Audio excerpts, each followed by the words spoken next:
Welcome to People Make Roofing, a call to action led by McCormack Partners and RoofersCoffeeShop. We're tackling the industry's biggest challenges, from outdated misconceptions to the widening skills gap. Our mission, to show the next generation the true potential of roofing, including the diverse opportunities, endless growth possibilities, and a chance to make a lasting impact.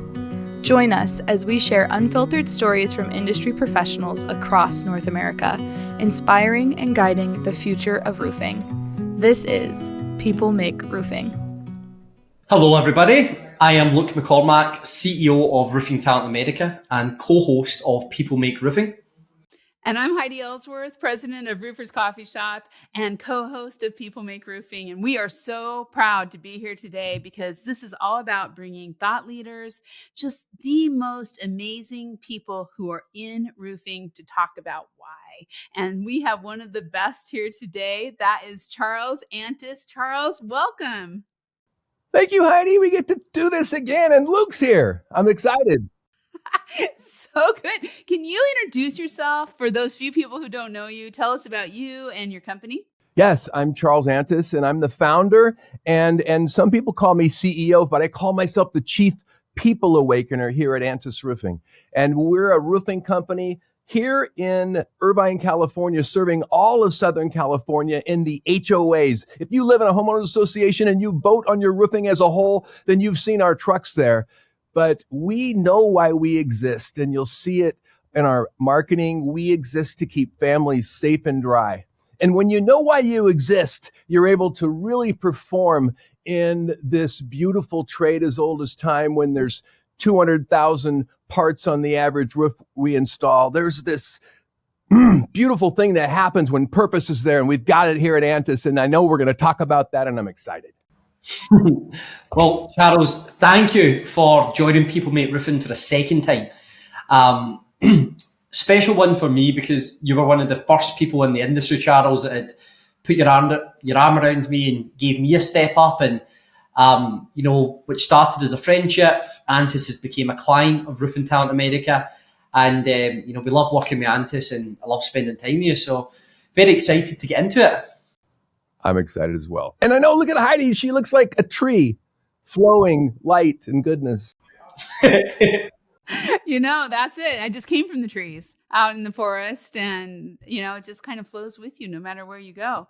You know what, Luke, before we get started, because we have so many questions for you, Charles, but you know what, I just have to say, and we have to send our love to you. You've been, and your company have been doing so much with the fires in LA and everything that's been going on. I would just love to hear from you, how you all are doing, and just sending, heartfelt from the industry to everything, all of our contractors throughout Southern California and what everybody's been going through.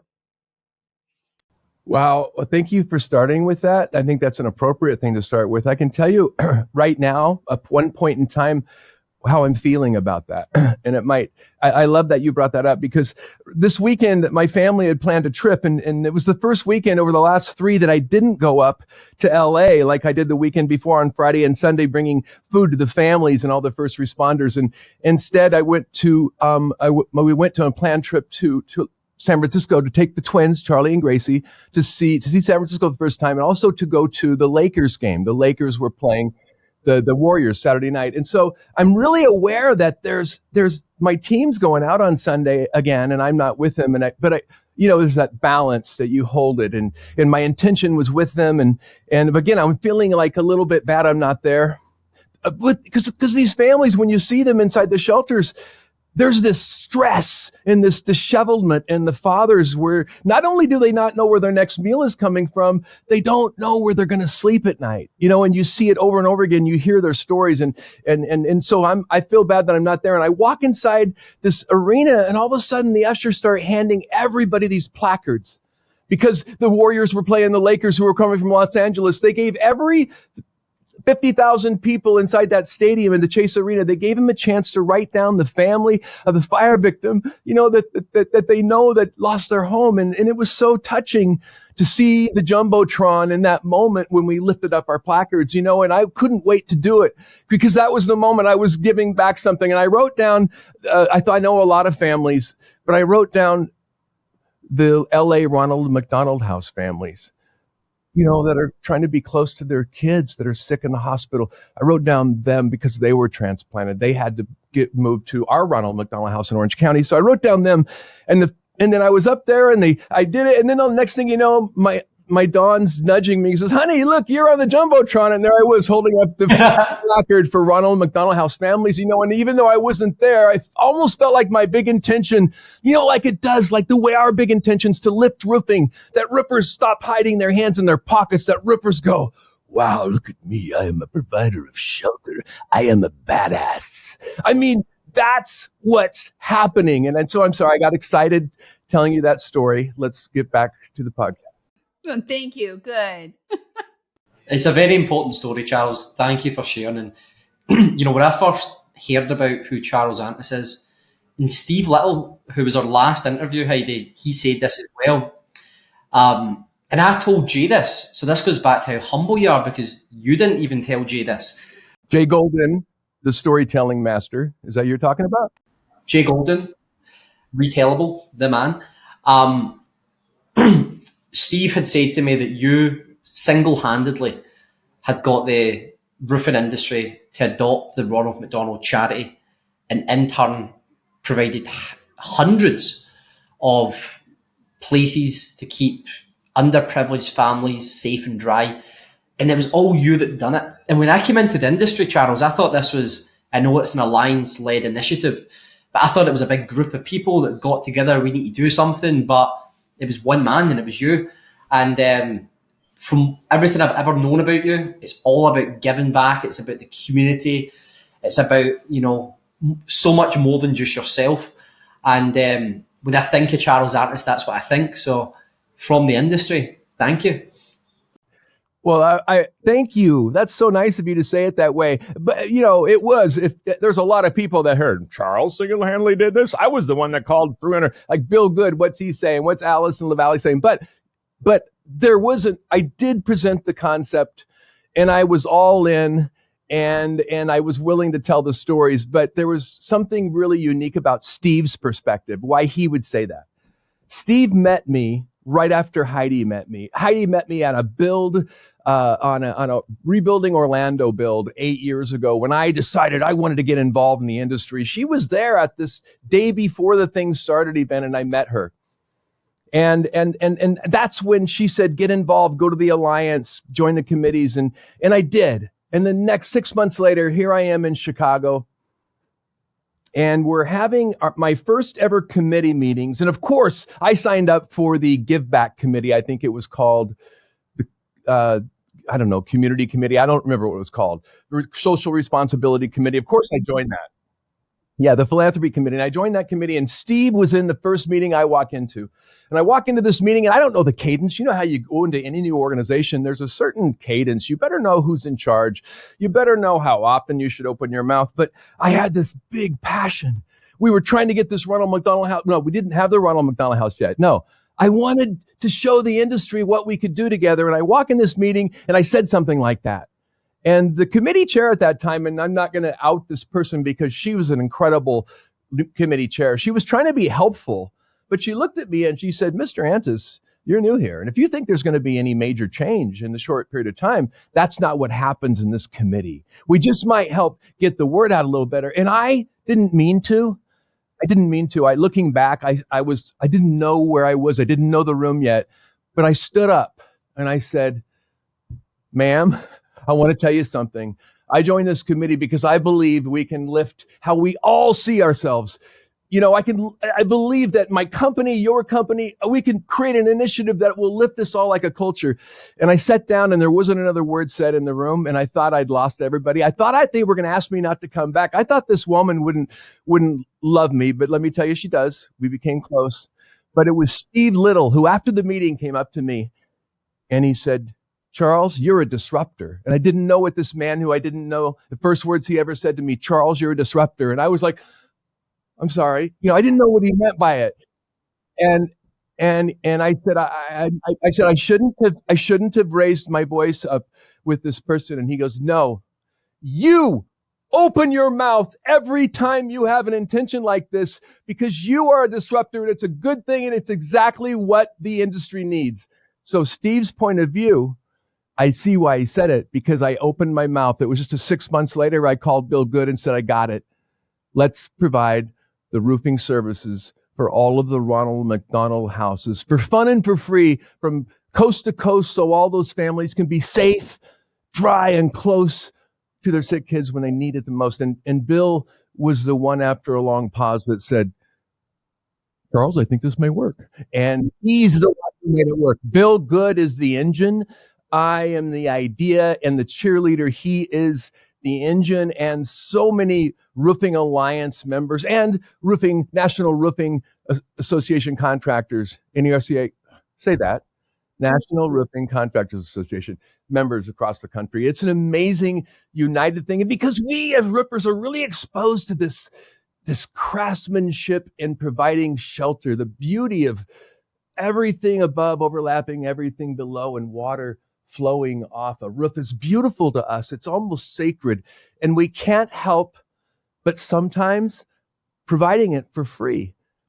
And like Heidi and I have talked about, every roofing company does this. And if you have some stingy owner that never does it, I guarantee your foremen are doing it. They're doing it on their own time for their friends. They're doing it on your time sometimes for people they see en route of their days, because it's a human dignity thing. If we don't try to patch that roof when we know somebody's living in a moldy condition, how do we look in the mirror if we are a provider of shelter? And I often compare that. I'm not going to go into the story of a doctor on an airplane.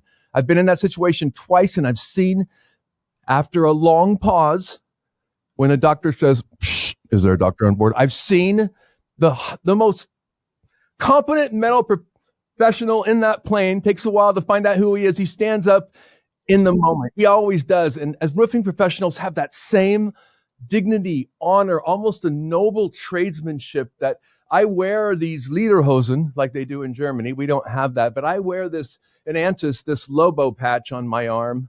I wear this logo and these words saying keeping families safe and dry as a code of honor. And if I end up donating a little bit of my time and a little company's treasure, then what we've learned is it's only a wave of blessings to everyone, the community, the family, us, the industry. And that's why, again, us three get along so well, as we all believe that. I just say it in sometimes weird ways. So, Charles, something that's been on my mind recently, and I've done a lot of speaking engagements recently, just back from one in Florida. I've done quite a few. I was in Austria, Dallas, all over the place. And the sort of information gap that I'm trying to fill is on recruitment and roofing. Because for 10 years, that's all I've been doing, recruiting for roofing companies. And when I started to get some stats together to bolster my argument as to why people need to focus on this, it was, they're pretty devastating stats. So I want to share these stats with you, Charles, and just see what your take is on it. And if you were speaking to the people at the sort of short end of the stick, what advice would you give them? I'm really interested to hear it. So let me just get the window open. So here's the stats here, Charles. So 80% of roofing companies in America report that finding qualified staff was their biggest challenge, or one of their biggest challenges last year. You've got almost 50% of owners who are heading for retirement. The 50% of roofing contracting business owners are baby boomers. And by 2029, half of the industry will be at retirement age. You've then got retention. So within all industries, retaining staff is a problem. It's a much bigger problem in construction than other industries. And it's much more prevalent in roofing than construction. And then we've got we've got the aging workforce as well. We've got 30% which are due to retire. And the competition is going up. So there's more private equity, there's more growing companies, there's more opportunity, there's more jobs than there is people. So what do companies actually do? Because this is telling a story that we don't know how to recruit, we don't know how to retain, and we're on a ticking time bomb, so to speak. And I know in Antis, when it comes to marketing, culture, retention, being an authority in the industry, being authentic, I've got my views on why you guys are on the good end. But, you know, just from the offset, Charles, when you see those type of stats, what's your take on that? Well, it doesn't, I guess my aha moment is like, wow, some things never change. Because when I entered the industry, I discovered I couldn't hire talent away from other companies. Now, I didn't have a brand yet. I didn't have a name yet. Some of that makes sense. But I was told this by recruiters eventually when I got a little bigger. Charles, you'll never be able to hire like production people. You can only grow them within. And it was a troubled look for me because I needed to hire production people that had a bigger view because I had never worked in a company as big as ours was getting. But what I found is that was true. When I reached out to, when I finally got sophisticated enough to use a headhunter, which took a few years, everybody they sent was just, great people, but not in any way remotely qualified. In fact, I would just roll my eyes. I can't believe they even sent them. They just had a pull, so they sent them, and that sounds really critical, but that's all we ever experienced. And so everything that I was told tended to be true. We couldn't hire within. So there's two things that a company really needs that a young roofing company doesn't have. And one of the things you can do right now, one of them is going to take a lot of time. One is to actually realize there is a qualified company. And I know I'm building up an endorsement for you, but even when we first talked to you and you told me what you were doing, Luke, I liked you, but I didn't know that you could do it. Especially with your thick accent. I thought there's no way this guy, not being an American, can come in here and actually get us to believe he can find us talent and then go out and recruit it. How is that going to happen? Especially he's going to have to pick off from each other. It just didn't make any sense. But that's the thing that everybody needs that I want to tell you is available today is we actually have been hiring people on the front end, on the back end in production. And we've been hiring on the front end, supporting sales. And it's critically important for us to know that we can do this. But the other thing that it's worth mentioning to young companies is also you need to grow your talent within. Your young people today should be VPs in your company someday. That is HR. That is spending money on your people, being generous, erring on the side of generosity in all things they need socially, even mental health, things that they need, looking at their families. That is the other thing that you have to get. And if you can build both sides with good recruitment, which you can do here with Luke, and you can build HR, that is the critical component to building a roofing company that will last in an industry where 3 out of 5 will fail in the next 3 years. The industry stats are critical, man. Yeah, over a 50% attrition rate. If you get those two components right, you can have a 90% retention rate, which is where we've been tracking the last 6-7 years. And so there's a lot of importance in realizing it's all about the people you know. And you're right. If you haven't seen it yet, how are you going to know it? Whether it's safety, whether it's HR, you're going to be able to hire for your roofing company from an expert who knows about that trade and who is really intentional about how he talks and tells the stories.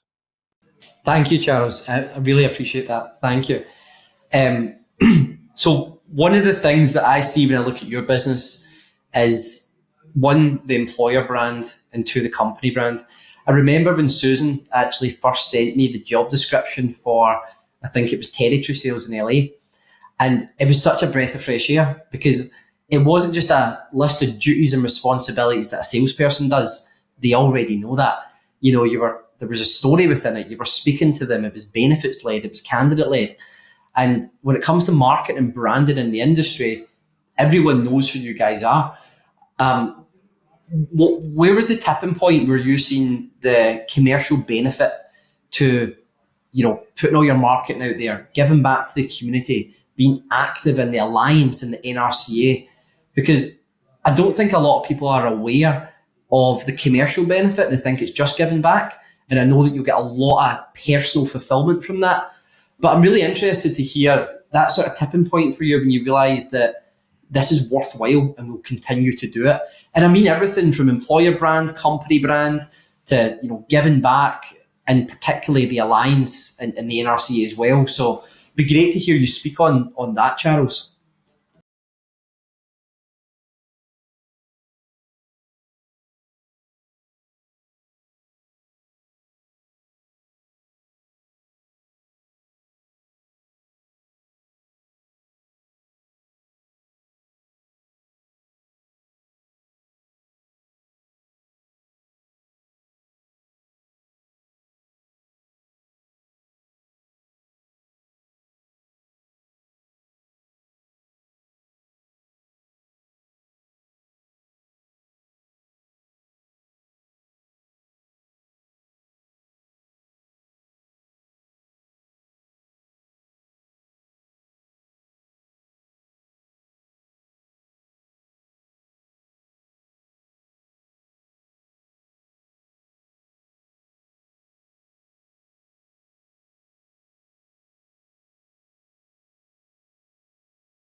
Do you when you look at that, Charles, and you look at going back to what Luke was saying on, recruitment of people to your, people wanting to come work, and you said something a little while ago about having the schools come and getting off the yellow buses and finding out what Antis is. And I'm just going to say, Vicki Sharples with the RCA of Southern Cal is working with Susan right now, and they are working on Skills USA, and they are working on these young people coming in. I just think, again, here's one more thing to all the things that you guys do that is just taking off. Well, let me point to, when you said that, my brain's scrambling. What's the most important part of that? I mean, it's so important for the community, for these kids. But let me tell you another beautiful part that occurs there is we teach service. Like Susan's on national board, so is Corey. Corey's actually replaced me as the Ronald McDonald House board.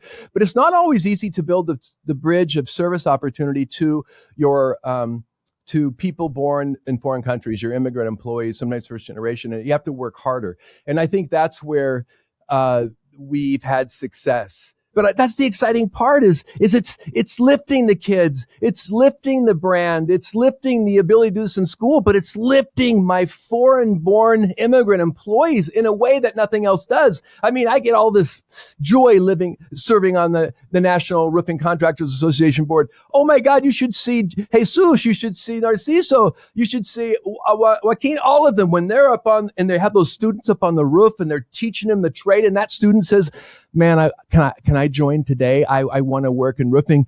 Do you know how it makes them feel? I mean, they are passing on their greatness, the nobleness of keeping families safe and dry. And so there's a beautiful servitude that I didn't know it was going to feel that hits our VPs, it hits our office culture, and it hits all of the men in the field, whether they're immigrant employees or first gen, it hits the same way and it's powerful. And that's what I love about it.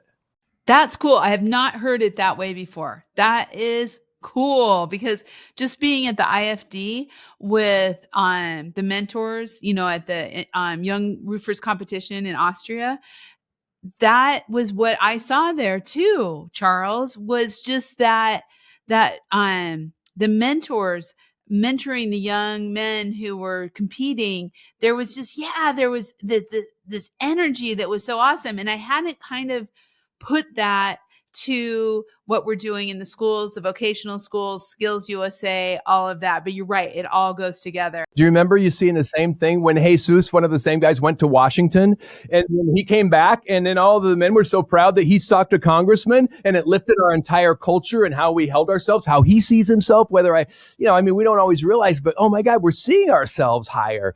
And those two plugins I didn't know are hugely important for our own self-image. Some of us, especially who immigrated to this country. So I just have a question, and because we're kind of getting towards, I'm not even sure exactly where we are in our 30 minutes, but not right. But I'd kind of like to wrap this a little bit, Charles, with your advice. So you were a young man who started your own roofing company. We've heard that, we've heard your stories, and we know how powerful that was to you and how you got started. But also, there's a lot of young men and women out there and parents who are maybe thinking that the roofing trades are not for them, or that it's just, not as cool as we're all making it sound. And because it is such an amazing trade. Some of your advice to young people who are joining the trades, or young people who want to start their own roofing businesses, who really are great entrepreneurs and see how great this industry is. What's some of your advice? Oh, wow. That's a great question. I mean, you learn a lot when you found a company and then watch it survive barely for the first few years. And so it's a great question. I mean, there's two sides of advice that are both critically important. And one is those things that the father figure in your life, the parental figure in your life told you, always do the right thing. That is a critical component. Show up on time. Always show up. I mean, the number one rule of awesomeness is show up no matter what. You never know what's going to happen. You don't not show up. You show up. I think that's critical. And you're honorable and you do the right thing even when no one's looking. all of those things are critically important, because if you don't see yourself with honor when you look in the mirror, you're not going to be able to really hold it. And people subconsciously will pick that up. So do the right thing. I think there's hard work involved, but there's a balance, and that's the important part. If you want to be successful and be happy, those two things are intertwined. So if you're in roofing, you better love it, because and if you don't love it, I'll help you love it. Follow me on LinkedIn. I will help you love it. Follow these people, because we hold it so. We are proud to be providers of this beautiful trade of shelter, the basic need of shelter. It's as old as time, and we are masters. And I think that's something that people need to have. And when you have that, you need to know that there's a responsibility to it. Like, my dad's the one who was in my head that day when that little girl pulled me into her house when I thought I was going to sell roofing. Instead, I smelled mold. I wanted to flee when that little girl pulled me into her house by the hand to show me the My Little Pony poster on her wall. But when I looked down and saw the moldy mattress she slept on, it was my dad's words in my head that said, do the right thing, why I intended to patch that roof. And then I ended up giving a new roof because my intention that my dad said in. So when you do the right thing and then you are willing to give it away, then something magic happens. And we've seen it. Heidi and I've seen it in the roofing industry through countless companies. But Heidi's very astute and recently said to me, Charles, you aren't the one who made it happen. You're the one who was willing to tell the story. And so I appreciated that compliment. Yeah, there's a lot of generous people, but when you figure it out what you're doing, tell your people why. And you'll help them not to see this as work, but to see it as, I am a master of shelter. I can discern the movement of water by letting go of knowing and find leaks to help a family stay safe and dry. When you give that to your people, and nothing gives it away better than saying, I'm going to donate that patch for that lady because she doesn't have a safe room. I'm going to donate that roof for Habitat for Humanity. In our case, I'm going to donate the last 99 roofs for Habitat for Humanity for the last 15 years, 2.5 million in roofing. That's what we're done. And I'm telling you, we have a better bottom line. How does that make sense? So the thing, give it away, get involved in the cause that's near and dear to your heart. That cause that fulfills you. It may not be Habitat. It could be American Red Cross. It could be Ronald McDonald House. It could be Homemade. It could be whatever that thing that fulfills you, but show up to the committee meetings, get involved in the board. You will become who you sit next to. You will become like I am able to be today. Like Heidi and I, Heidi said, come to the Roofing Alliance. And I saw those people. I wanted to be them. I'm them. They're me. We're one. We know why we exist. We are all Roofing Alliance members on here, and there is just nothing better as far as I'm concerned. It was a goal and a highlight in my life and for our company to become a member. So yeah, I'm with you, Charles. Yeah, I'm with you as well, Charles. It's writing that check was scary at the time, but it's paid for itself 10 times over. And I think I awkwardly even said something to me when you said you joined the Alliance. I think I was like, you wrote the check? I mean, first met you like, dude, yeah, everyone else wrote the check. They were testing it for a while. I just met you. You're from somewhere over the sea, and you just wrote a check. I was impressed. I had to listen. And then, thank God, we got along. But even more important, we gave you a shot, even though I was skeptical as much as I liked you, because it's just not something we found success in. And I get why the industry says you can't find talent. But we have found talent through you. So that's why we're telling the story so proudly, because you know why we exist. Amen. Amen. The biggest thing for me is that to be able to say that, those roofs that were provided to those underprivileged families, that bit of money that I put into that pot was part of that. The Ronald McDonald, like the money that's going in, that's where it's going. It's cleansing, it's new buildings, it's aligning, roofing and academia. And it's bringing people together. And, I take a lot of pride in that. And this campaign, we've been doing this since 2021 because I never wanted to be seen as just a recruiter, Charles. I knew there's this trust issue with recruitment companies that are unscrupulous and there isn't really an association that governs them and anyone can set up one. And because of that, I knew that, you're already kind of being judged a little bit. And when I get into the industry and I set up People Make Roofing, it was actually, the young kids that I grew up alongside, that they didn't have the father figure. They were close to poverty, but not fully in it. But they were within that vicious cycle, the sort of poverty mindset and the cycle that tears through generations. And when I get into roofing, I was like, oh my God, like the amount of people that have went from roofers to business owners, or they've went from roofers to managers, leaders, directors in a very short period of time. And then you look at the money that they're making and they look at the impact that has in their family. I was like, wow, why does everyone not know about this? Like, I wish I could go back to 16-year-old Luke and grab some of my friends by the shoulders and be like, get a trade, get into roofing.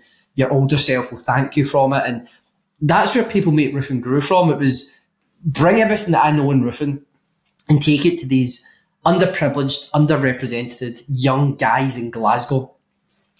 But then when the campaign started taking off and all over UK and Europe and now America, that is, the culture of who we are. We're not just someone that puts bums on seats. Like, we want to be part of the bigger picture of bringing new blood in, professionalising the industry, getting the stories out, and, like you said, giving back to an industry that has given us so much. And it's amazing. Even this conversation right now, like there's obviously a commercial string to it, but what we're talking about, what we're creating, what we're part of, it's bigger than ourselves. It's bigger than the bottom line. And it's not just the industry, it's the community and the world that we touch around it. So I think it's a beautiful thing. And, I'm very proud to be part of it. And, to say that I was a little bit to do with these tremendous things happening, I feel the same way. Yeah. Yeah. Before we finish up, right, I just want to take it to another stage. A lot of the stuff that you put out, Charles, your videos, your stories, your larger than life character, like, I want to shine a light a bit on Charles the businessman, because Antis Roofing is 35 years in. You've got second tier management, you've got systems, you've got processes, you're donating, you're a very good businessman, and we don't speak about that enough. And I'd just like to, from your strategic mind, you told me the stat, 3 out of 5 roofing businesses will fail in the next 5 years. Based on everything that you know as a businessman and a strategic leader, what advice, if you had 3 pieces of advice to give to roofing contractors in America that don't want to become a statistic, they do want to succeed, they want to get to the next level, what advice would you give to those business owners? Okay, I think I would, that's a great question. What advice I would give new business owners was the first 2 things I started with, which we discussed earlier. Do the right thing, like your dad, said, you show up, do the right thing. The second thing, be willing to give it away. And in your real stories to give it away. And there was a third thing, and it's going to come to me and again, and we're going to have to maybe pause this until it does, or not, because there was something unique when you asked that came up, and I want to grab it. Just give me an awkward moment, and my heart's beating faster, but I know you guys are patient. So if you're just starting a business, what's that one thing? Okay, this is it. So the 3 things I'm going to get to me uniquely, because I don't know this fits for everybody, but the first 2, I always show up. I do the right thing like Dad taught me to do. The second thing that I recommend is to be willing to give it away, and give it away to all these nonprofits, because it all works out. But the third thing that works for me, and I can't say that it works for everybody, is I really let go. I really let go of knowing anything. As a business owner, I really give away that ability to manage all those things that I used to know how to do. I really give it away. I stop telling people they're doing it wrong, because when I did that, I always had to own it, and it kept me from growing. But I started to treat people almost like kids, like what's going to help them learn, and they have to make mistakes. And there's something about letting go of running it and managing it that has been my secret to success. So I literally hold the Antis empire, that sounds really braggadocious. The Antis Holdings, whether it's the Antis Marketing, Antis Roofing, our donor advised fund, I hold it like it's not mine. I literally believe we as a people are intended to share everything we have. So it's a certain responsibility. I have to hold it so it doesn't crumble. But then beyond that, it's to share it with all of my family in a healthy way, and my company in a healthy way, and the community in a healthy way, because that's how business is built. So that's my third piece of advice. It's real big. It's like giving way more than you possibly could imagine giving, and make that your most important thing, whether it's to your people, to your community, to your trade. That is the number one advice I give all people who see themselves, like me at least, like a visionary, who imagine sometimes and almost have to say, like, there's this big intention. I'm risking it all every time I open my mouth. And I say things sometimes that get me in trouble because I want to say it in a new way that will really inspire and build bridges. That is the most important thing for me that makes me successful, is risking everything every time I open my mouth. That's amazing. That is the perfect ending, because you just gave me something for my business that I've been working on. The exact same thing, letting go. And I love that. Delegate to elevate, as Gino Wickman would say. It's just like letting go of all of that stuff that we hang on to that we think matters. Is like, it's not like I'm looking to go to prison today. It's not like I don't have a meal. It's not like I'm not have a bed. I mean, I have no reason to hold anything with any weight. I can just flow and be happy. And the way to do that is to stay connected to giving. And I have a hard time, but I do it. I show up and something happens. I have a magical moment at a basketball game holding a plaque for LA fire victims up Saturday night in San Francisco. I mean, I get to have that moment because I've showed up and felt it. And that's, you bring meaning to work, you make everything magic. Wow. Well, Charles, you're an inspiration. Thank you so much for your second appearance on People Make Roofing. I don't think it'll be the last somehow. No, not at all. But we very much appreciate you, Charles. Thank you. I appreciate you. You guys are amazing. Thank you, Charles, so much. And thank you all for listening. You can find this podcast and all the People Make Roofing podcasts on Roofers Coffee Shop. You can also find them with great excerpts and lots of comments and engagement on Luke McCormack's LinkedIn. And of course, you can find it at Roofing Talent America.